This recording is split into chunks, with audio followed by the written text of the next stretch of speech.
Ducks fans, are you ready?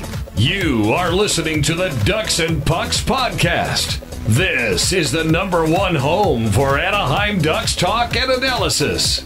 Here we go. Welcome to the show. This is your host, Mike Walters, along with my co-host, Eddie Richard, and we have a good show for you this week. We're wrapping up the Ducks season.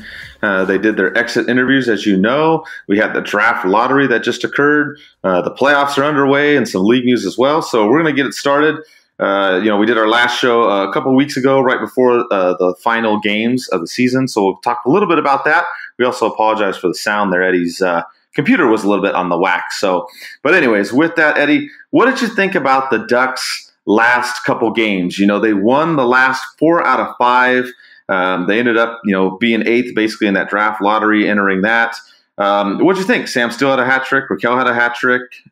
Some good stuff going on there. I know we went to the second game against Calgary, and then also they beat the Kings. So what'd you think about the end of the season there? I love their whole dedication and their will, the fight. They didn't just roll over on their bellies just to kind of tank, as people have been calling it. They actually played it with some pride, and I've seen posts, people saying, it's not about pride, it's about the draft pick. But no, these players showed some real heart and dedication, and it gets us pumped up and motivated for next year. Like, we can actually call this retooling and not a rebuild. And it gives us that, just, is it October yet? And wait to see what this team does. I mean, I'm glad they didn't just roll over and tank, and I'm glad they went out 110%. It's, those games they played 60 minutes, and it was good to see. Well, maybe not full 60 minutes. They probably played like 55 minutes or something. But at least they went out there, and did way better than before. I joked around saying, hey, if we wanted a higher draft pick, we should have just kept Carlisle. But, I mean, it'd just be miserable as a Ducks fan to see them play. And I went with you to my final game that Wednesday against Calgary. It was a blast. We had a lot of fun. It was just a great atmosphere. Then I had some few of my hockey buddies that are half Kings, half Ducks fans over at my house for that Friday. A little like a get together watch party with like 6 of us, and it was just fun going back and forth and saying who's the biggest loser or whatever. But I mean, I'm glad the Ducks had a fight, and it was a good physical game, and it seemed like these teams were they really wanted to beat each other, and none of them wanted to roll over.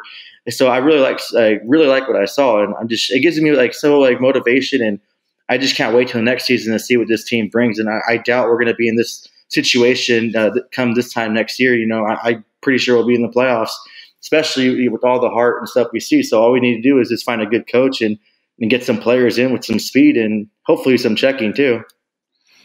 Yeah, absolutely. Like you said, that final game was pretty exciting. We kept talking about how we wanted the Ducks to at least beat the Kings, and they didn't in those 2 previous games. And then finally they got it done in this one. And then, of course, the nastiness unfolded in the game, all kinds of scraps and whatnot. A couple times you basically saw everybody grabbing a partner and dancing. No straight up fight, I guess you could say, occurred in that game. But there was a lot of, people being paired up and going at it. We saw Getzlaf even throw a little punch there at Kempe, and he ended up getting fined for that, unfortunately. But, a couple grand, whatever, it's chump change to him. But, I like the way that they finished this season. The only bad game really was the first game against Calgary when they got blown out. And then, of course, Troy Terry got hurt in that one, unfortunately. He's supposed to be out 8 to 12 weeks, with his broken leg. He blocked a Giordano's shot, and God, that play, it didn't look super terrible when it happened. I mean, obviously he had to limp back to the bench, so you knew something was wrong, when he's all, kind of crawling on the ice there and whatnot. But that was unfortunate. But the way the team played with, Sam Steele getting that hat trick, we saw Raquel finally come to life, the end of the season. Hopefully he carries that in the beginning of the season. And like you said, the Ducks looked a lot better. They look like a team that, could actually do, somewhat decent in the playoffs. I mean, obviously we know they wouldn't have gone far, but at least the way that they played these last 5 games looked much, much improved. And I guess some people probably didn't like that because of the way the draft lottery went. And we'll talk about that in a minute. But overall, I liked what I saw in the final 2 weeks. The Ducks ended up 35, 37, and 10. Not the greatest record, almost 500 basically. And they're missing the playoffs for the first time since 2012. It's kind of crazy, Eddie. It's weird to me now. I'm like, hey, I have some free time. What am I going to do? There's no more, pre-game articles to write or post-game articles to write. I have some free time now for once, but I'm kind of disappointed, of course. And, the Kings and the Ducks also both missed the playoffs this time around, and that's the first time since 2003, 2004 as well, Eddie. So, I guess mixed feelings for some, but I like how they played. I like how they picked up the pace and stuff. A little bit of injury stuff we'll get to in a second. But any other thoughts that you want to add before we talk about the exit interviews? No, it was great. I mean, Getzlaf getting fined for, I guess, touching Kempe or whatever. I didn't know it was like basketball rules. And I just, I hope the league, I hope they just fire Perals' ass. So he's a dip. I remember I had a typo, DOPS. I put dips, but I think that's the best word to describe what they're doing over there. They're just suspending people for the craziest things. It seems like you just blow by someone. I mean, this league's just turning into it's like basketball. I watch basketball with my buddy. It's just they blow on each other. Like, oh my god, they flop, they fall, and boom, they get a free throw. Like, man, it's crazy. But like I said, I'm a really negative person per se. Like, if people that know me, I'm usually 9 times out of 10, I'm usually negative, and I have a reason for that. But when it comes to hockey and when it comes to my teams, I always have that like optimism. And I mean, I'm not going to sit here and watch an 82-game season. I'm not going to sit here and write or cover games if I really think my team's not going to make it or have that, that I hope my team will make it. So, I mean, I'm just happy that, those last few games the Ducks really played their hearts out and we saw what they can do. And yeah, it's going to be a long off season, but I mean, I'm sure we'll think of some articles to write and we'll still, keep active and keep you guys entertained and find something to write about and just write about it. So. Yeah, absolutely. I mean, you had a good article too. We'll, I guess, talk about it right now, but on the draft lottery a little bit. Just you talked about the picks that the Ducks had done since 2008. So if you haven't seen that article, go back and check it out. We're going to have a lot of articles and podcasts too, covering obviously the draft, the free agency, the coaching, a bunch of stuff going on. So we're not going anywhere. Also appreciate all the support too that we've been getting lately. We've got a lot of good reviews on iTunes and whatnot. So appreciate that as well. So. The Ducks, after the season ended, obviously, no playoffs, as we said. They had the exit interviews. The two biggest ones really were Kessler and Murray's exit interviews. We'll talk about Kessler first. Obviously, he's been a big topic throughout this show and every show throughout the season and even before the season started. But I think the thing that kind of got me in watching his exit interview, Eddie, I'm an emotional kind of guy, and I can just feel for the guy. Watching that video got me kind of teary-eyed. I really feel bad for the guy, especially. I think this comment, and everybody's pretty much seen it or read it or listened to it or whatever. But he said, quote, "This year the hip got worse. That's why we need to find some options, not just for hockey but for my life. Simple things like putting on socks in the morning is tough." I mean, wow. I mean, you want to talk about holy crap, that kind of got to me. And, he went through the season, still got that 1,000th game under his belt. As I talked about in the exit interview article, there's also the Sports Illustrated article, The Journey of a Warrior, which, I mean, I don't like to use terms loosely.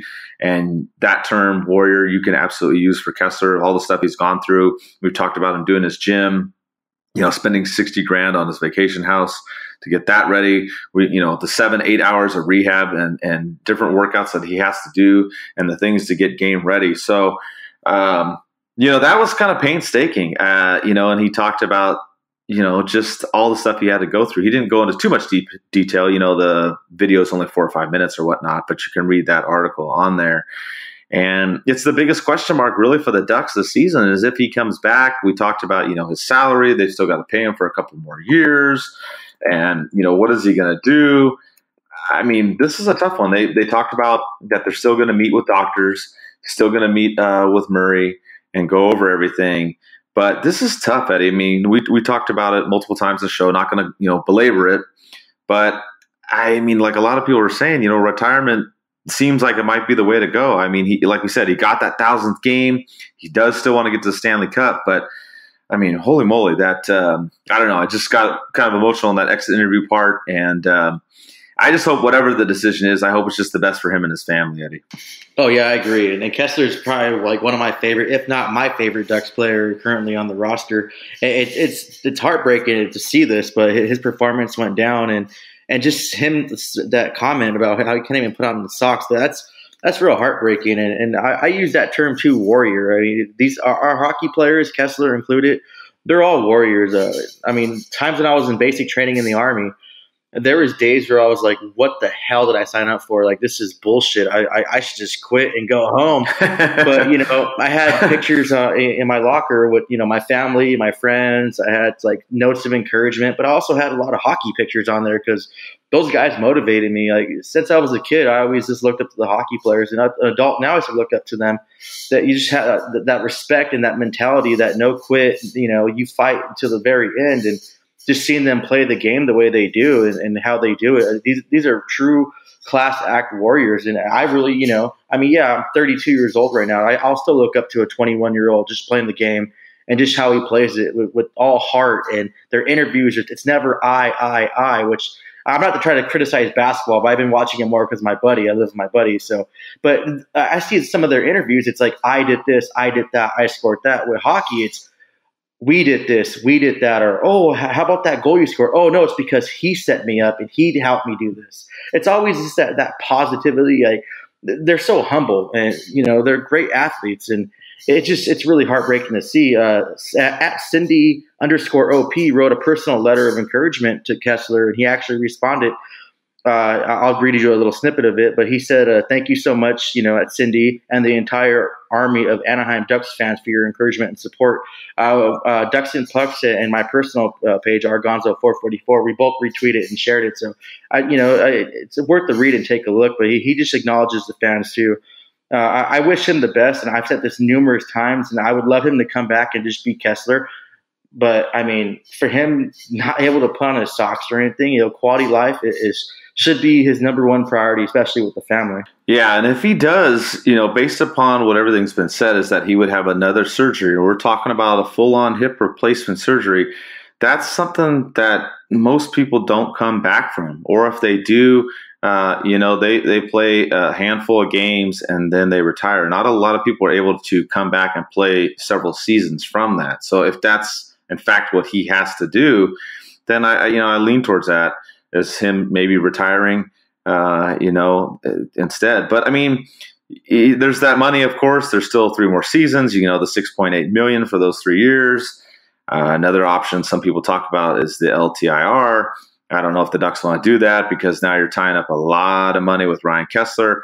We did talk about Patrick Eaves and his situation where it looks like he is most likely done, is what we're hearing. And the Ducks, they could deal with Patrick Eaves, and they, with 1 year on his contract, put him on the LTIR.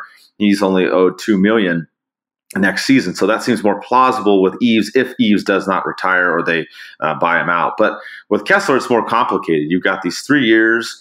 You either retire and he loses the money, the Ducks try to buy him out, or, like we said, long-term injury reserve. It's tough. I don't think he wants to retire based upon everything we're seeing. But if he's going to come back and play, it's going to be tough to justify $6.8 million for basically a bottom 6 forward is what you're looking at. I mean, he can still do his thing in the faceoffs. He's still decent on defense, but obviously we've seen the offense has gone down. And, you can watch him skating out there. His transition game isn't the same as it was. And it's not a knock on him. I mean, you're talking about a guy that had fragments taken out of his hip.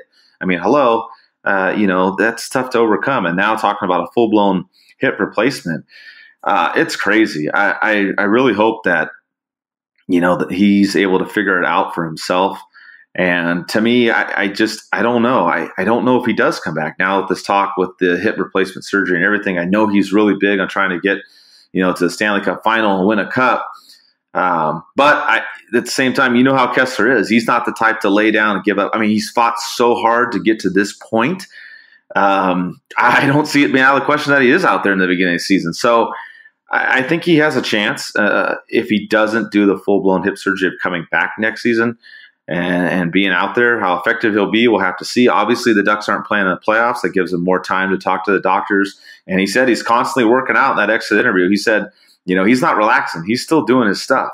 So there is a good chance that he can try to push for next season. But I just, for me, Eddie, it all hinges on whether or not he has hip surgery. If he has that hip surgery, then the chances go down in my mind. Oh, definitely, definitely. But I like I said, I'm rooting for him to come back. But I mean, his quality of life is number one, and I really think that's the most important thing. And I love how he had that no quit mentality, and it's just so motivating. Like I said before, that's our hockey players. A lot of them have that mentality. You can tell them, no, no, no, all you want, but if they have a mindset, they're going to keep doing it until they can't do it anymore. I just hope it doesn't do anything permanently to damage him seriously, where it's going to affect them in the future after hockey. Because I mean, we all face it. We all have that one last game we're going to play, and you can, like I said this before on previous shows too. Whether you play, beer league hockey, or you play softball, baseball, football, whatever sport you play, dodgeball. I just watched dodgeball the other day. Some people play dodgeball. We all have that one final game we're going to play. We don't know when it's going to happen. It's just going to happen, and hopefully it's on our own terms. But, with Kessler, it's good to see him keep working out. I just hope he doesn't overdo it and cause more damage trying to come back. He has to just, if it's hips like that much bothering, I mean, he needs to do something to rectify that, to have that better quality of life later. And that whole replacement surgery, that's going to be tough. It's going to be really tough for him to come back from. If he does, more power to him. And man, that's going to be one of the greatest comebacks, a sports comeback in my history, because I just watched hockey. But I just wish him all the best, and I hope everything works out for him, and obviously too, I hope it works out for the Ducks too, because we can't have someone on the roster that's just going to take up a spot and not perform and kind of hinder the Ducks as well too. So we have to take that into consideration as well. Yeah, it's something that we'll obviously monitor, and as news comes out over the summer, we'll still be here posting stuff as usual. Like I said, we'll still have articles and shows coming out as well. The other exit interview that was interesting was Murray talking. Of course, he said he's starting to look for a new coach. And, later in the show, we'll talk about the league, how some of those are now kind of off the table. But that's kind of the plan right now. He did say that he's going to reach out to some teams, but he's not going to try to disrupt the flow of the playoffs for some of those teams. He may drop them a note just saying, hey, when's an appropriate time that I can talk to, so-and-so later on after the playoffs or whatnot. So he's trying to be respectful of other teams, which I think is good. He also said that the things that he's looking for this team to improve on are special teams play, something Eddie and I have harped on throughout the season, especially the power play. He's also talking about speed, and when he's talking about that, he's not just talking about skating fast, but he's talking about overall puck movement during the 5-on-5 situations and special teams play as well. And as you mentioned too earlier in the show, the team, not playing a 60-minute game, they just can't do it. We've seen it. Seems like they're able to play a 40-minute game or a 50-minute game or 55 minutes, as you said, but they have a tough time of getting a full three, periods of play put together. So that's something else that came up as well. The other issue, this one kind of bothered me when I was listening to his exit interview, Eddie, was the part about the culture of accepting losing. I think that does go back, obviously, to Randy Carlyle and the way the season went. The Ducks had 3 losing streaks this season. And looking back at this season, I mean, it's obvious that why the Ducks did not do well this season. I mean, we all know because of Carlyle being in there is the reason why this team ended up where they were at. They ended up winning and doing better down the stretch. But that culture of losing, I think that was the biggest thing that kind of upset me. And, he didn't name players or anything like that. And I don't think he needs to. I think a lot of it just goes back to Carlisle. And that's the reason why that went the way that it did. But he's looking for this team to go forward and improve, and it shouldn't go that way anymore. And I don't think it will. It's just, I guess the second biggest question for this team is who's going to coach. And we'll talk a little bit more in depth about that later. But what did you think about Murray's comments about, the team and the issues they had this season with special teams and puck movement and things like that? I think he should have called out players. I mean, if they had that mentality and putting him on blast, yeah, it's kind of a 50-50. He shouldn't have done it. He should have. But I mean, if you have that losing mentality, then what the hell are you even doing playing in the National Hockey League?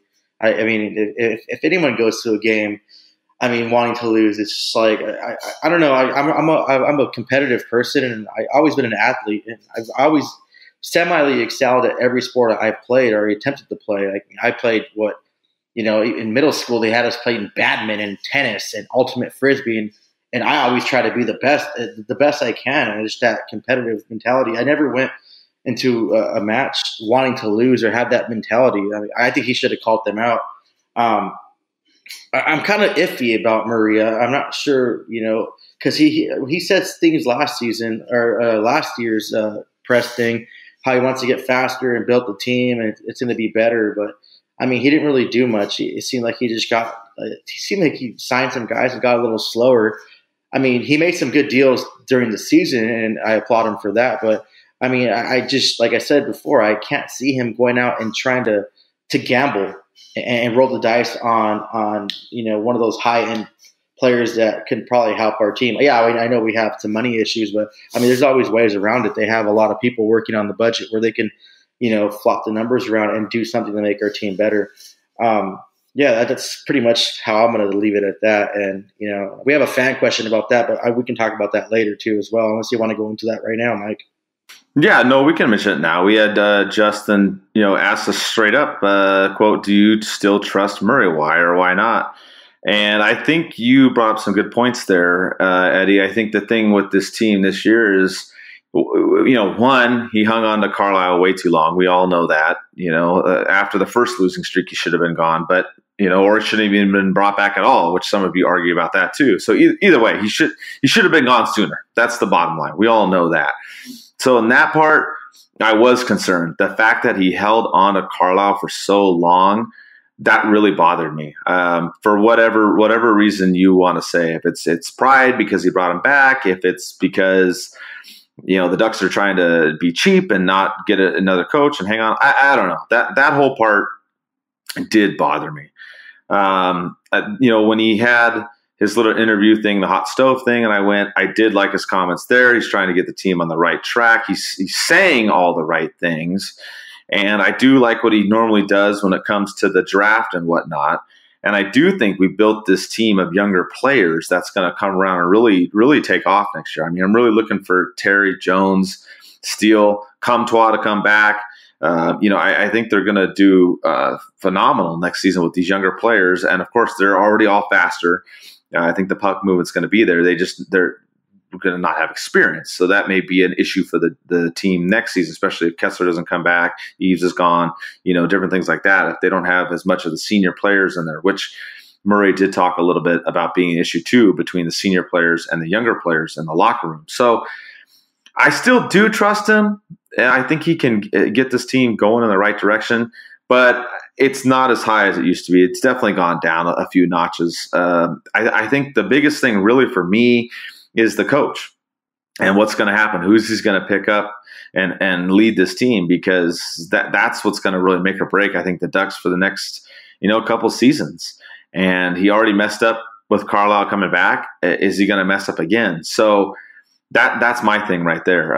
Overall, I think, like I said, getting players, the draft, getting young guys, things like that, I do trust him. But when it comes to the coach, that's where I'm a little bit nervous, Eddie, and that's where I question his decision-making.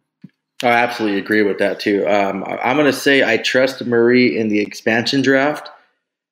I trust him to say all the right things, but I don't trust him to be a man of action and to make this team over that hump where it's supposed to be. I think he can get the team where he's content with it and average and mediocre. But how I see it in my teams, I don't want them to be average. I don't want them to be mediocre. I want them to be the best. It's never going to happen. But I want my team to go 82-0, period. But yeah, that's never going to happen. But that's my mentality. That's just that mentality you have. And I've heard Murray, and I believed him before. Like you said, all the nice things he says.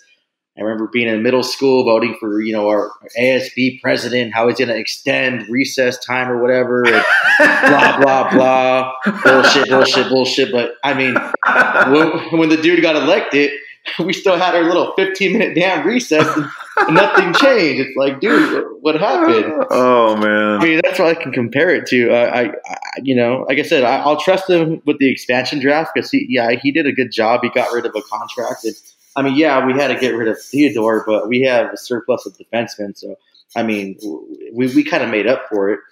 But, I mean, going forward and getting this team over that hump to win the Stanley Cup, I can't see him being the GM to do it. It's frustrating and it's sad to say. And this is one of the times, too, like, I hope I'm wrong. Like, usually when I say something about hockey, I usually hope I'm wrong. And this is one of the things that I hope, when we win the cup soon, I can be like, oh, shit, I was wrong. Like, man, I shouldn't have said that, Murray. You know what? I'm not worthy. Like, Waynesboro, to go down. I'm not worthy. But, I mean, like you said, he just talks a big game and he has great words and he knows how to use them. But, I mean, actions speak louder than words, in my opinion. Yeah, I mean, I agree with you. Like I said, I think he does good, like an off-season draft and getting, people picked up. But like you said, I don't think he's going to extend recess. I don't think he's going to extend the cup window for this team, because I think the cup window's kind of gone. Bye-bye. I mean, it's done right now, in my opinion. I do think that the younger players are going to come up. I do think that this team is going to do better next season for sure. And I think it is going to, start going back upward the next couple seasons. But are they going to be a Stanley Cup contending team that Murray's going to be able to put together in the next couple years? I'm with you. I have some question marks about that. I think Murray is a good GM, but is he a great GM? I don't think so. That's just where I'm at. Like you said, mediocre doesn't cut it. I mean, this team is this year. Obviously, it's a wash. We just got to just throw it in the trash, forget about it, go watch Angels baseball or go on vacations or do something. Which is what I did. I went to the Angel game this last week. But you got to figure out something to do while this stuff goes on in the off season. But as far as him getting us that extra oomph, I don't know. And I think maybe, like you said, his extension for the next expansion draft with Seattle is the whole big reason why they did it. And I get it. But, yeah, this team, trying to get them over that hump with Murray, I don't know. Unless he brings in some phenomenal coach that's going to do it, then maybe. But it's a huge maybe. So, I don't know. And like you said, I was concerned about the comments about different players' attitudes and whatnot in the locker room. And I don't know. He didn't call them out in that interview, so I don't know if he called them out separately or what they did, because I know also in Getzlaf's exit interview, he talked about that, how there was a lot of this negative feeling going on and how they had a meeting about it and talked about it. So I don't know all the inner workings in the locker room. Obviously, you and I aren't there, and almost everybody else isn't. So we don't know for sure how that got resolved. Obviously, it did, because they played better and started winning. But yeah, that should not happen in any professional sport. You should not expect losing. I don't care how bad it is. You got to play to win. And I don't know, maybe that's why certain players got moved, certain things like that. But, like we said, the next thing is they got to try and find a coach. And the other thing that you can do this summer is you can watch the goals. I mean, that's basically another part that you can tune in and check out. I mean, is what it is. The Ducks did send Jones, Steele, Larson, and Magna all down to San Diego. If they can go far in the playoffs, Terry may have a chance to get in there. And then Gooley as well. He got injured towards the end of the season, unfortunately, again. But he has a chance. So that's something else to look forward to. The other thing that just came up, we can kind of shift gears now too, is the draft lottery. I guess this kind of goes back to my earlier point about winning or losing. Some people aren't happy that the Ducks won. Towards the end, they ended up having the 8th best odds, which was a 6% chance at winning the lottery. They had a 19% chance of being in the top 3. They did the draft lottery. They ended up going one spot down. They ended up going to 9th on there. But there was a lot of controversy with this draft lottery thing, Eddie. People were super upset, especially about Chicago, because Chicago jumped up. I know you were upset because your other team you like, Colorado, they were supposed to be number 1. They dropped down to number 4. And, the Kings dropped down a little bit. Boo-hoo for them. We don't care, but they went down. Most of the other teams kind of fell in the same spot. Obviously, you had New Jersey jumping up there in the number 1, New York number 2, and then Chicago number 3, rounding up those top 3 picks. But a lot of people upset that these original teams in the top spots, and then Chicago jumping up. what did you think? I mean, I know you're not happy about Colorado, but what did you think about all this, Chicago moving up and all that? You think any kind of conspiracy, ping pong, drama or what? I don't really believe in coincidences at all. And when Colorado gets the fourth pick again, when having the worst record since they had Ottawa's pick, and Ottawa has the worst record a few years ago, it happened with the Avalanche again. They had the worst record in the National Hockey League, and they played their worst season ever in franchise history. And they get the number 4 pick, and New Jersey gets number 1. And come around this time, they have Ottawa's pick, and Ottawa has the worst record. Colorado gets number 4 again, and New Jersey gets number 1. So I'm like, I don't believe in really conspiracies and things like that, but I don't believe in coincidences either. So I'm like, okay, what the hell is going on this draft? It's just like mind boggling and just blowing my mind right there. Like that's kind of like nearly impossible. Like it's like winning to me, it's like winning the Powerball twice in a row. Like, I mean, I've been trying to win it, which I haven't even played, but I want to win it, but I don't play. So that's kind of stupid, but it's just crazy. But we'll just skip that, and I'll stop my crying for that. I'll just wait till later to cry about that. But with the draft lottery, I mean, number 9's not that bad. I mean, you can't really, the whole draft, it's just kind of crazy. It just, you never know what someone's full capability is going to be. Yeah, you can pick, the favorite, and everyone's talking about, Hughes. You don't know if he's going to be a bust or not. I mean, look at Rick DiPietro, and I think the Islanders are still paying for him, if I'm not mistaken. I'll go ahead and look that up and correct that if I'm wrong. But I mean, the whole draft is just kind of it's just a big question mark, and there's not really those like players that are for those Crosbys or McDavids that are like for sure number 1, they're going to just be a franchise player. So I mean, the Ducks can get a steal. I mean, look at Andre Kosov. They got him at 7th round, and look how he's performing. That's just nuts. So it's just it's really unpredictable on what's going to happen at the draft. Yeah, exactly. And I mean, the way it looks too, I mean, the Ducks, being 9th isn't terrible. They have a good chance of getting some picks there. And, they also have a possibility of getting a 20th pick. It's a little confusing how it all will play out, but they either get San Jose's number 1 pick or they get St. Louis's. And it really depends on the final draft order, which, I mean, it depends on the playoffs as far as after number 15. So, you need some teams basically to lose, kind of. It's kind of confusing, but those teams that are between in the spots there as far as the playoffs are going are positioned, I guess you could say, is you've got Colorado there that's at 16, Vegas at 17, Dallas at 18, Columbus at 19, and then St. Louis at 20 is kind of, or that would be the Ducks currently. Basically, we don't want any of those teams to get into the conference final. So if any of those teams get to the conference final, their pick drops down. They go somewhere in the bottom, but 28, 31, somewhere in there. What will happen is St. Louis's pick bumps up above 19. Well, the Ducks are able to get St. Louis's pick, but it has to be 20 to 31. So that's kind of the confusing part of it. So we don't want any of them to basically get to the conference final. Those 5 teams. It's confusing, but that's how it's going to look at. So that's what we're looking at. But if they don't, the Ducks still have a chance of getting a late first round or 2 plus a 9th round pick. I know we had some fan questions about it, and they were asking, what kind of player do we think? We're not going to go into specifics of whatnot as far as who we think or where they're going to go. But some people asked, Michael and Marcos, they both thought, what would the Ducks do for a 9th pick? And they did ask, if it would be a defenseman. And some of the mock drafts that I've seen are showing defensemen. A lot of it. There's Matthew Robertson, Cam York, Alex Vlasic. Those are some of the names that came up in some of the mock drafts I've seen. Like I said, we'll have articles and shows really going into detail about it.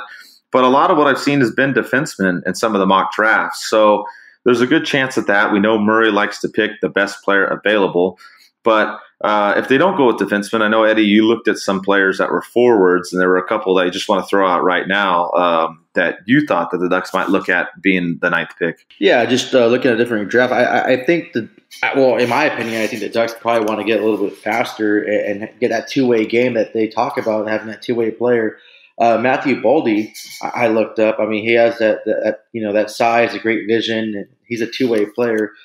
And also, I read an article on BSN Denver, who were doing a mock draft, and they mentioned Peyton Krebs, a center. He's a two-way forward. And they also mentioned their article that, they trust Anaheim to pick, the best prospects. They usually do a good job, drafting players like that. So that was a good shout out from the guys at BSN Denver over there that covered the Avalanche. So that was cool. One guy, I've been trying to study the draft a little bit more. One guy that really stood out to me, but it's really unlikely the Ducks are going to pick him up, is Arthur Kilioff. You guys should check that guy out. He's a Russian player. He's an Americanized Russian player. So he still represents Team USA and plays for Team USA. He just watching him, he looks like OV. Like the way he shoots, that one knee down, just his shot is like Ovechkin. And I think that'd be a great player. But some drafts I saw him going, 11, 10, and other drafts I saw him going 15 or 16. But I mean, that'd be a good pick that I would want to see in the Ducks uniform because just watching him. But like you said, Mike, we're going to go into more detail about this, come closer to draft day, especially when we actually know what the Ducks are going to have in the second first-round pick as well. But those are the few I think they're going to go for. And I really think they're going to go for that two-way forward player. But, I mean, the best player available, we'll see. Yeah, and if they have those two picks, like we said, we don't know where the second one will be. It could be 20th or somewhere down lower, so we're not 100% sure. But having those two picks, it could be that they have one that's, like you said, a two-way player and then a defenseman as well. They could get one of each, maybe. I mean, it just depends. We won't know basically until the end of the season, or end of the playoffs. Unfold and where all those teams land. Like we said, it could bump St. Louis's pick a little bit higher, or it could bump it a little bit lower. So still some stuff to be played out. We won't know for sure. As far as like the draft and conspiracy and all that, no, I don't think there's much of a conspiracy. I do think that it's unfortunate that Colorado got bumped down, and yeah, Chicago going from 12th to 3rd is kind of weird, but I mean, it is what it is. And like you said, I mean, if they get a certain player, that doesn't necessarily mean that they're going to be the big winner. And like you said, sometimes you get gems in the 5th, 6th, 7th rounds. So, I'm not a big fan of it. I know they have all the people there in the room and they all do the whole thing and they have representatives from each team. So, I mean, yeah, is it kind of make you, raise an eyebrow? Yeah. But I mean, I don't think anything of it. It just kind of sucks that Chicago got all the way up there because, obviously we're not big fans of them. But hey, the Kings went down too a little bit. So, that kind of helps us out a little. So I thought it was interesting. I was a little irritated, though, with NBC, Eddie. They said tune in at 5 p.m. Pacific time, and they didn't get this thing rolling until after 5:30. So that kind of bugged me. I don't know about you, Eddie, but I raced home to get on time. I was running a lot of errands. So, I mean, that kind of irritated me. What did you think about them doing it, 35 minutes later? Yeah, same here. I was just kind of rushing home. I usually get home and get everything settled, have, my second lunch, my little sandwich. But I was just rushing and running around, trying to clean up the house a little bit, just, and all of a sudden I tune in and like, oh, yeah, we'll bring it in an hour. And all of a sudden, like 38 minutes later, they finally do it. I'm like, okay, well, you should have just said that and stuff and not just had us just waiting here and you repeating the same interview twice. I hit that. I'm like, okay, whatever. But, we finally got our draft positions and stuff. And like I said, the draft was unpredictable. That 1 year Seth Jones got drafted. He was supposed to be projected to be number 1 overall, and he dropped down to number 4. Not saying it's going to happen with this draft with Hughes or anything, but I mean, things can happen, and they have a lot of scouts that check out every single detail about this player to make sure he's right for their organization. He's going to blossom and be that superstar that everybody wants. So don't just get caught up that all because these player rankings are 1, 2, 3, and 4, it's going to end up, because things can change in an instant. And it's just, just looking back at that draft from Seth Jones, first overall projected draft pick, he dropped down to number 4, and he went to Nashville. And now he's in Columbus. So, it's really unpredictable. You can't really guess what's going to happen. Yeah, and there's still the chance of trades, too. You never know. Murray could try to trade up depending on what that second pick ends up being, or he could try and trade that 9th pick up. And same with all these other teams. They could all do that. So, it's nothing is set in stone until we get to the draft day. Obviously, it's a little ways away. They did this draft lottery a little bit early to make some excitement, which was good. Got some people talking and whatnot. And then, of course, NBC had to tease us by talking about all the teams in the playoffs. So the teams that were getting ready to watch the draft lottery that aren't in the playoffs could just get it rubbed in their faces a little bit more, and their fans too, I guess. I don't know. I don't really know what NBC was thinking with that. But anyways, that's the draft lottery for you in a nutshell. Like we said, New Jersey's number 1, New York number 2, and then Chicago jumped all the way up to number 3. And the Ducks are at number 9. We did post the graphic up there on social media everywhere if you want to see the complete list, but it's all on there so you can check it out. And, with that, the playoffs are already underway, Eddie. We did have our bracket challenge again this year. We had over 300 people in this one, so it was great. And like I said, the winner is going to get a 25th anniversary jersey. So thanks to all of you that signed up. And whoever wins is going to win it. We won't go into a full-blown playoff thing, but I do know in the brackets, Eddie and I both felt the same. We think it's going to be Winnipeg and Tampa Bay in the final. Eddie thinks Winnipeg's going to win it. I think Tampa Bay. We're kind of on the same path, but it's going to be interesting. Some of these matchups that are going down, I think we can kind of talk a little bit about the West. You've got Colorado, who you also obviously like. They're playing Calgary. You've got San Jose and Vegas, which should be interesting because those two teams absolutely hate each other. You have Dallas and Nashville, Winnipeg and St. Louis. So I guess looking over just some of these briefly, what are your thoughts as far as the Western Conference playoff bracket, Eddie? I think it's going to be fun. I can see the Avalanche upsetting the Flames, especially how hot the Avs have been. And the Flames only faced Varlamov the 3 matchups they had in the season. They didn't face Grubauer yet, and Grubauer has been absolutely on fire for the Avalanche. What I really want to watch is that San Jose and Vegas 1-2. That's going to be a gritty, physical game. And, I have Vegas winning that one, and I have, for the second round, the Avalanche and Vegas going head-to-head. And then I think Nashville's going to, unfortunately pull that win. And, to fast forward with the Stanley Cup final, I really think that it's going to be a Winnipeg for the West. I think they have all the pieces together. They have speed, they have physicality, and they have 1, 2, and 3 punch. They're just an overall great, well-rounded team, and I can see them, advancing the Stanley Cup final and possibly winning it. And that's who I picked in my bracket to win the Stanley Cup. Yeah, I know. I feel the people that, my Avalanche friends, they listen to this too. And they're probably going to give me shit about this. But I love the Avalanche, and I hope they make it to this Cup final. But I don't see the Avalanche having those pieces together to make it. And Winnipeg they look like a solid, great hockey team that has pretty much everything covered as far as what you need in the playoffs. So I have them. And obviously, if I do win this bracket, I'm going to, not going to take the 25th anniversary jersey. Of course, I'll just do some kind of raffle for it and give it away.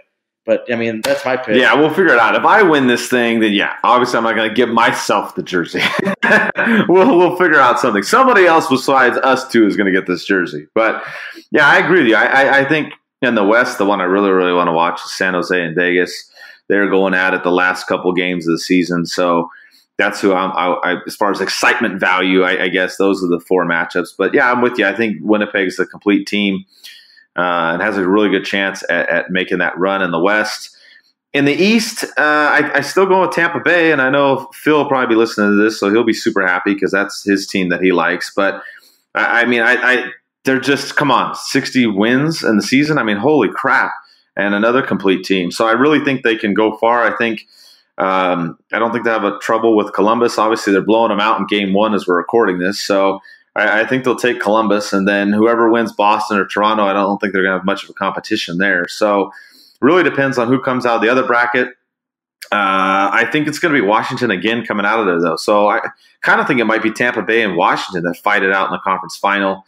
and then Tampa Bay going to the Stanley Cup Finals. So that's just kind of my thought there. What do you think about the East, Eddie? I had actually the Penguins beating the Capitals. For some reason, they always just get hot at the end or in playoffs, and they just all click. And part of me too, just part of me because their fans irritate me. I kind of hope the Islanders and the Maple Leafs both advance, and then a Game 7, John Tavares scores against the game-winning goal against the Islanders. It's just because it's just how classless and distasteful their fans have been toward Tavares this whole season. And this is one of the rarities that I'll ever agree with Sean Avery. But when Sean Avery made that video calling out their fans, I think he was absolutely right. A player that gave pretty much his all for your organization and chose to play for his childhood team. You're going to treat him like that when he comes back. I mean, you should be thanking him for all those years. I mean, hockey's a business, and business comes first, period. I mean, no matter what anyone says, if you guys feel differently, then why don't you go and work a job and for less money if you have that loyalty for your company? No, it's absolutely ridiculous. Because if I'm working somewhere and this other place offers me a lot more money and I want to work for this organization better, then I'm going to jump and go to that organization. I'm not going to just stay making just mediocre money I mean, the Islanders, they didn't even have a stadium. They had 2 stadiums as their home stadium. So I don't know. I kind of hope that happens, but I kind of hope it doesn't because I don't want my bracket to be all screwed up because I have Tampa Bay and Boston going at it, and Washington and Pittsburgh going at it. But they have Pittsburgh and Tampa Bay advancing. And then, like I said, in my bracket, and Phil's going to hate me for this, but I have Winnipeg beating Tampa Bay and 18 goals scored in that series. Yeah, I mean, it's going to be fun. Like you said, I mean, we got the same teams, Winnipeg and Tampa Bay. We'll see if they're the ones in the final. Yeah, the Tavares situation you bring up as well, I'm with you 100% on that. It's just unnecessary. I don't understand that at all. But, yeah, that would be crazy if he was to go burn his former team. But, yeah, like you said, that would screw up my bracket too. So I kind of hope that doesn't happen, though. It would be exciting. But, yeah, I think the other one to watch, too, would be Pittsburgh and Washington. I like the Penguins, too. I think that would be another good series if that does unfold in the second round of the playoffs as well. So plenty of good hockey coming up, even though you're a Ducks fan and you're upset that they're out of it. I still like watching all this, so I'll catch all the games when I can and whatnot. But fun times. And if you're in the bracket challenge, we'll see who wins. So thanks for entering again. It's like our 3rd or 4th year of doing it. I guess we'll just wrap up a little bit of league news, really, Eddie, before we'll, kind of take a break. Like we said, we'll have some more shows later on in the summertime. But I guess talk about the coaching stuff.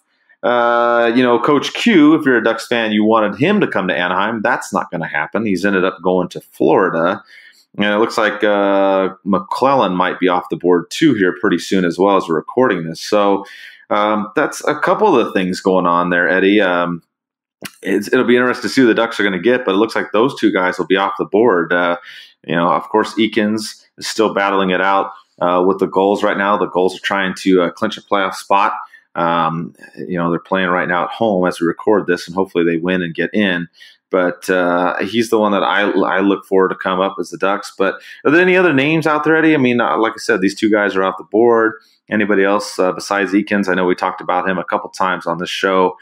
But anybody else in mind that you would, hope that the Ducks maybe go after or at least talk to? Eakins. I mean, I hope they talk to more just to have that, that variety. But I from day one, I said Eakins, and I'm sticking to that. If not, I mean, if they want to throw a job offer my way, I'll do my best. I'll probably guarantee Ducks fans, if I'm coaching the Ducks next season, we'll definitely get a number 1 draft pick. But I mean. But no, I really like Dallas, and I hope that he has success with the goals this season. I hope they make the playoffs so we can watch that, and at least cheer for the goals too, as being that Ducks affiliate. But I mean, that's how I have all my money in, and a lot of our younger players are going to come up, and they're going to be used to his system, and they're going to be used to his coaching style, and he can just kind of build off that, and hopefully have some success and bring that success he had from the goals and bring it to the Ducks. So, I mean, but that's all the money I have on him. Coach Q, I wasn't really I was kind of iffy about. Reportedly, he took less money. I think Philadelphia offered him more, but he took less money to go to Florida. So, I mean, that's kind of interesting. And we do have a couple other league news too, an arrest, and then we have that Voynov situation too, Mike. So I'll probably start off with talking about JT Brown. If you guys haven't heard, a former Ducks player, he got arrested for drunk in public. And some people kind of made some disgusting comments toward that. I'm not going to repeat them on the shows. They're not worth repeating. But I really liked his response. He acknowledged what he did wrong and took full responsibility for his actions. And, I mean, you can't really judge anyone for being drunk in public, because if half you people that drink are at a bar or at a sporting event, I mean, technically you're considered drunk in public if you are in that inebriated state.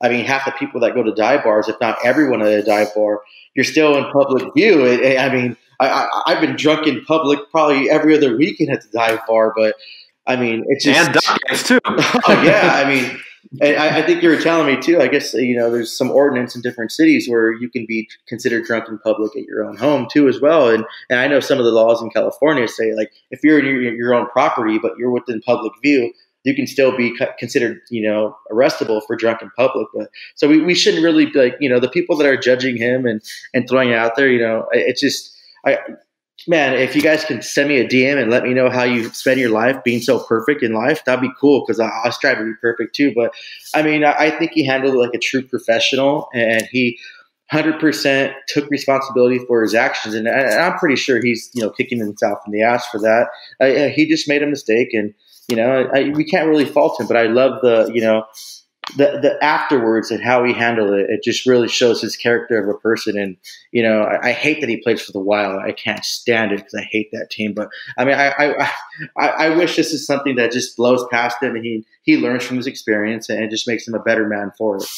Yeah, I agree with you 100%. I mean, have I been drunk in public? Yeah, I'm not going to lie. Like I said, most of the Duck games, hello. So, yeah, it happens. I mean, it is what it is. I mean, to me, it's not a big deal. It's more a big deal if you're driving and then drunk. Then obviously that's a serious issue. If you're out hanging out and you're having a couple drinks, I mean, it happens. I'm not saying that you want to get to a point of beyond stupid. I mean, sometimes it happens. You just got to be responsible with what you're doing. That's the key, obviously, and definitely not while driving. Oh yeah, and stay away from freaking Patron too. That creeps up on you. And Uber or Lyft, okay? I don't speak for them, but I'm not advertising for them. I'm just saying we have that option. When we were growing up at Anaheim, we didn't have that option. There was something called a taxi. It was like this yellow car. You'd call, come pick you up. For younger people, that's what we used to use back in the day. But now you got other options too. So even less of a reason. Even less of a reason. So I always say, if you can go out and if you can't afford to call a simple Lyft or Uber or a taxi, then you probably shouldn't be go out drinking. Like that's just common sense 101. I mean, there's times too where I wanted to walk. I didn't feel like being in a car because I was like feeling nauseous and stuff. I just walked home, a couple miles. It's not going to kill you. I had my buddy with me. I wasn't stumbling over or throwing up. Just casually just walking and just, not driving. I rarely no, I just never drive when I'm that intoxicated state. I just, I'm lucky I have bars within $7 or $8 of an Uber trip to get me there and back. So. Exactly. No, but you're right. If you can't afford an Uber or Lyft to the place, then why are you going and spending money on drinking over there? So exactly. So also talking about that, kind of related, I guess, but our homeboy Voynov is back in the news again. Sometimes people drink and get in domestic violence situations, and we have Voynov where I guess he's trying to come back, but the league the Players Association is trying to appeal his suspension and all this. And I'm just tired of this, Eddie. I can't believe this resurfaced again this week. Yeah, I think the league is kind of responsible for this. They waited to the very last minute to suspend him. They should have figured out what they wanted to do during the season or before, not just wait to the last minute. Now he has the opportunity to appeal the suspension with the independent arbitrator. I can't see the arbitrator upholding that whole full suspension. I think he's going to get half the season probably suspension, or he's going to come back if it's going to come down to that. And, he screwed up really bad, and I really hope that he's really taken this thing seriously and he went to counseling like he said he did. And I really hope that he's a changed person, because I would hate for his wife to be in that situation and like, being in that dangerous, toxic situation like that. What gets me frustrated is this Russian is kind of getting a ill treatment from the league, but you have someone like Watson who blames, and this kind of offends me because I deal with mental illness, but he just drunkenly makes a tweet like at 2 or 3 in the morning, which is a PR no-no, about how he has mental issues, and then how he had his wife or girlfriend come up and say it was all her fault, pretty much the victim blame, and she's taking all the blame for it because she's an alcoholic. And then after his little drunken tweets, he apparently has a drinking problem now, and he's in a substance abuse program. And now he's able to play, and it's all fine and dandy, and no one really cares. The fans in Nashville just kind of brush it off like it's nothing. And they blame her too, it's absolutely disgusting because you blame a victim, especially of domestic violence. Like, what the hell is wrong with you? I mean, like the woman battered syndrome, I think it's called. Yeah, I think it's a double standard, and I mean, I'm not trying to like be the voice for Voinov, and I mean, if I had it my way, both of them should just not play in the league. Period. Just leave it at that. But I just see that how it's kind of that unfairness, and it seems like and one of my buddies, Jason, brought it up too, how I guess the league kind of treats Russians differently than they do like a Canadian player. So I don't know if that's anything worth bringing up, but I just want to bring it up because it made me think when he actually said that to me. It's like, yeah, that's kind of weird that Watson's just had this kind of incorrigible behavior, and it's okay, and he's just fine and dandy. But I mean, like I said, if I had it my way, they should just both not play. He could stay in Russia, and Watson can go play beer league somewhere. I don't know. Yeah, I agree with you 100%. I mean, none of that stuff should be tolerated at all. As far as what country they're from, I have no idea if that factors into it or not. But yeah, I just don't get it. There's just no room for it, period. You're a professional on the ice, and you need to be a professional off the ice. Sometimes we make little minor mistakes here and there. We get that. We're all human. But these kind of things, I mean, hello, it's not a minor thing. And then, like you said, trying to cover up stuff or backtrack stuff, that just makes it look even worse. So, I hope the league does, or I should say the arbitrator, like you said, I hope they do say, hey, no, he's out. So, and the fact he's connected to the Kings too, it's like, really? Come on, man. Like, get rid of this fool, just, he doesn't need to come back at all, period. And I don't know where he would land anyways, or what team would take him anyway. Oh, no. Yeah, that's a PR nightmare. I can't even. That's the other issue is I don't know if anybody would want to bring him back, outside of anything. I don't know. So, but yeah, that was a little bad part that resurfaced this week. But like I said, the playoffs are underway, so you can enjoy that. Of course, the Ducks aren't in there. You can watch the goals right now. They're battling it out and trying to earn their spot in the playoffs down there as well. And a lot of other things to check out too. Don't forget, we still have our shirts that are for sale on tpnhockey.com. You can go on there. A lot of them are on sale right now. So check that out. Also, don't forget, if you're on patreon.com/ducksandpucks, you have a chance of getting a Cool Hockey gift card. It's $200. You can buy whatever jersey you want. Most of the people that are members that have won have gotten Ducks jerseys, but we leave it up to you. We thank Cool Hockey for doing that, and you can get whatever you want. Since it's a gift card, it's pretty cool. Like I said, $200 as well. And we also give away game tickets. Obviously, the season's done, but if you want to get in on the Patreon now and join, we'll be giving away game tickets next season. And we're working on a whole lot of things to make next year even better for our experience. And, I guess just to really wrap up the show and the season, we just thank everybody for the support. The last couple of games that I went to for the Ducks, tons of fans are still there. Games are still sold out. So people that say that we don't have a good fan base, they can go duck themselves. You guys have been awesome, and supporting us too on the show. With the Ducks not doing as well, I wondered if people were still going to listen to the show or how it was going to go. Because a lot of times people check out towards the end of the season, and the support's still been there from everybody and everything we've done. So, we appreciate that too. It's been 5 years of doing this stuff. So from Eddie and I, a big thank you. And like I said, just stay tuned. We'll have more stuff this summer. We'll have more articles. We'll cover the draft and free agency and different things going on. So with that, thanks for listening, and let's go Ducks.